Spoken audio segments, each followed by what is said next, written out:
কেবল আইন সংস্কার নয়, ধর্ষণ প্রতিরোধে ন্যায় বিচার প্রতিষ্ঠার কোনো বিকল্প নেই বলে মনে করেন বিশিষ্টজনেরা। ধর্ষণ নির্যাতন রোধে আইনগত সুরক্ষায় করণীয় বিষয়ে জাতীয় প্রেসক্লাবে মতবিনিময় সভায় বক্তারা বলেন, সরকার, জনগণ ও বিচার বিভাগের সম্মিলিত প্রচেষ্টায় সামাজিক এই ব্যাধি নির্মূল করা সম্ভব। সোহেল সামির রিপোর্ট। সম্প্রতি দেশে ধর্ষণ ও নির্যাতনের মাত্রা বেড়ে যাওয়ায় উদ্বিগ্ন নারী সমাজ। করণীয় ঠিক করতে প্রেস ক্লাবে আলোচনায় বসে মানবাধিকার ও নারী সংগঠনগুলো।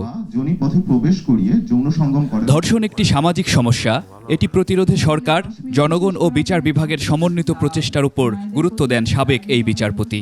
আইন সংস্কার করার জন্য যে ইন্টারিম গভর্নমেন্ট কে আমি যতটা না ধন্যবাদ দিব, তার চাইতে আমি বেশি ধন্যবাদ দিব যদি তারা নিরপেক্ষভাবে ন্যায় বিচার প্রতিষ্ঠা করার জন্য বেশি সচেষ্ট হন। ওয়ালটন আবারও মিলিয়নিয়ার অফারে ওয়ালটন ফ্রিজ কিনে আপনিও হয়ে যেতে পারেন মিলিয়নিয়ার। একজন বিচারকের আসনে বসে যতক্ষণ সে না মনে করবে যে সে ইন্ডিপেন্ডেন্ট কাজ করছে।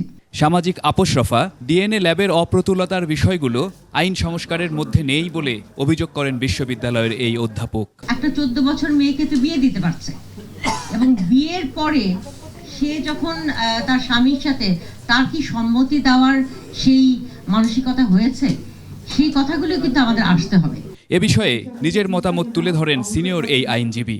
একটা মেয়ে তার কোনো কিছু হারায় নাই, একটা জায়গায় গলা এখানে একটা কেটে গেলে যেরকম, সেখানে সে যদি কোনো কারণে সে ভিকটিম হয় আঘাত, সে আঘাত একটা, এইটা কিন্তু আমার মিডিয়াকে সেইভাবে কিন্তু আমাকে করতে হবে।